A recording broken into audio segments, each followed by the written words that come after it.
योगी सरकार ने उत्तर प्रदेश में अनलॉक की प्रक्रिया शुरू कर दी है। अनलॉक से व्यापारियों में खुशी की लहर है। ऐसे में कोरोना की बंदिशें खत्म हो गई हैं। पूरी तरह से अनलॉक होने से बाजार गुलजार हो गए हैं। सावन की पूर्णिमा से शुरू हुए त्योहारों की श्रृंखला दीपावली तक चलती रहेगी। नवंबर दिसंबर दोनों माह में 12 दिन शादी का शुभ मुहूर्त रहेगा।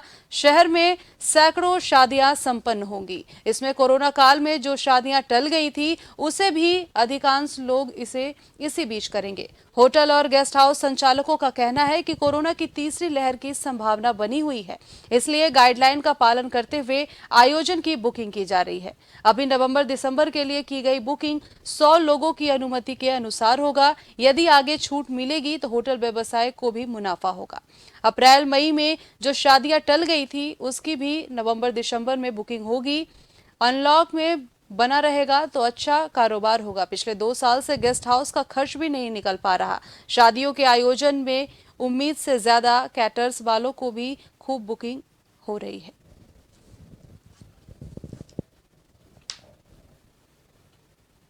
इस खबर पर अधिक जानकारी के लिए हमारे साथ फोन लाइन पर राजन सिंह जुड़े हैं। राजन, योगी सरकार ने अनलॉक की प्रक्रिया वहां शुरू कर दी है और व्यापारियों में खुशी की लहर देखी जा रही है। इस पर क्या कुछ अपडेट है?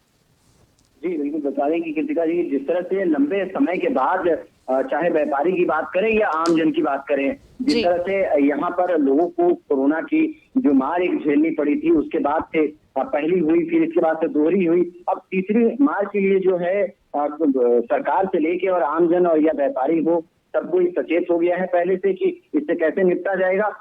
जब कोरोना की जो मार जिस तरह से लोगों ने झेला है, उसके बाद से कहीं ना कहीं लोगों को लगा है कि इसमें सोशल डिस्टेंसिंग और मास्क और अपनी बचाव की खुद ही जो है इसमें जिम्मेदारी लेनी पड़ेगी। ऐसे में लोगों के लिए एक और खुशी की एक लहर दौड़ी है। जिस तरह से आपको बता दें कि कोरोना काल में बहुत लंबे स्तर से देखा जा रहा है कि शादी विवाह जो है वो टली जा रही थी कि अब सिचुएशन अच्छा होगा तो अब सिचुएशन होगा जिसके बाद से शादी तय किया जाएगा, लेकिन सिचुएशन बिगड़ते ही गया। एक के एक बात जो है सिचुएशन यहाँ खराब हुआ। अब कहीं ना कहीं लोगों को एक संतोषजनक एक संदेश मिला, अल्लाह की प्रक्रिया शुरू हो रही है और तीसरी लहर की जो बात की जा रही थी उसकी अभी तक कहीं से देखने के लिए नहीं मिल रहा है। जो डॉक्टर हैं यहाँ पे बड़े बड़े, वो साफ तौर से यही कह रहे हैं कि वैक्सीनेशन की प्रक्रिया पूरी हो चुकी है लगभग, और बच्चों के लिए भी वैक्सीनेशन की प्रक्रिया शुरू होने जा रही है। तो ऐसे में शादी माहौल का जो टल गया था कोरोना काल में, वो अब कहीं ना कहीं शुरुआत करने के लिए जो है एक दौर देखा जा रहा है और ऐसे में शुभ मुहूर्त भी तय हो गया है। इसमें जो शादियां टल गई थी वो इस शुभ मुहूर्त में तय किया गया है कि नवंबर में और दिसंबर में जो एक डेट निकल के आए हैं पंडित और वेद के अनुसार, उसके हिसाब से शादी यहाँ पे होगा। लेकिन पूरी इन सब चीजों को देखा गया तो इसमें कोरोना की गाइडलाइन को मानते हुए ये शादी विवाह तय हुआ है और इसी के मानक के हिसाब से शादी विवाह तय होगा।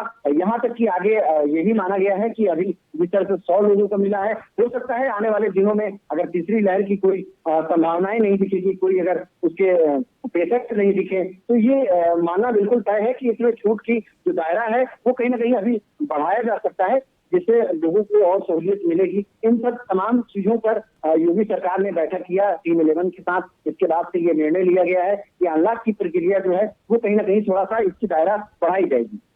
जी। देश में त्योहारों का दौर शुरू हो गया है। सावन की पूर्णिमा से शुरू हुए त्योहारों की श्रृंखला अभी दीपावली तक चलने वाली है और नवंबर दिसंबर में 12 दिन शादी का शुभ मुहूर्त भी रखा गया है। तो इसमें क्या कुछ प्रशासन ने व्यवस्था की है शादी को लेकर? जी बिल्कुल बता दें कि योगी सरकार यहाँ पे जितनी वेंटिलेशन और बेड की जो व्यवस्था पहले से, क्योंकि जिस तरह दूसरी लहर में स्थितियां जो बिगड़ी उसके बाद से काफी कुछ सरकार को सीखने के लिए मिला, इसके बाद से लोगों को सीखने के लिए मिला। तो अब किस तरह की स्थिति उत्पन्न हो सकती है उससे लड़ने के लिए सरकार बिल्कुल यहाँ पे चुस्त दुरुस्त हो गई है, अपने आप को पूरी तरह से तैयार कर ली है। यहाँ तक कि जो लोग हैं उनको भी अब ये समझ में आ गया है कि अपनी बचाओ, अपनी सुरक्षा किस तरह से रखनी है। इन सब तमाम चीजों को देखते हुए दायरा बढ़ाया गया है और योगी सरकार ने ये निर्देश भी दिया है कि जो त्योहार जो आ रहे हैं खुशी खुशी लोग मनाएं, लेकिन और उसमें शर्त ये रहेगा कोरोना प्रोटोकॉल का जो पालन है वो नियमानुसार से लोग अपने आप स्वयं करें। और पुलिस को भी निर्देश दिया गया है कि अगर कोई व्यक्ति इसमें कोरोना काल में अभी भी जो है नियम का पालन करते हुए नहीं दिखेंगे तो उनसे सख्ती से पुलिस निपटेगी, उन पर चालान करेगी। ये सब तमाम चीजें रखी गई है। कोरोना प्रोटोकॉल के तमाम नियम अभी भी लोगों को पालन करना होगा और पालन करते करते इन सब चीजों का आनंद लेंगे। जिस तरह से पूर्णिमा शुरू हो रही है और इसके बाद से तमाम त्योहार जो आ रहे हैं, लोगों को इसमें अपनी सावधानी के साथ त्योहार का आनंद लेंगे। जी धन्यवाद राजन तमाम जानकारी के लिए।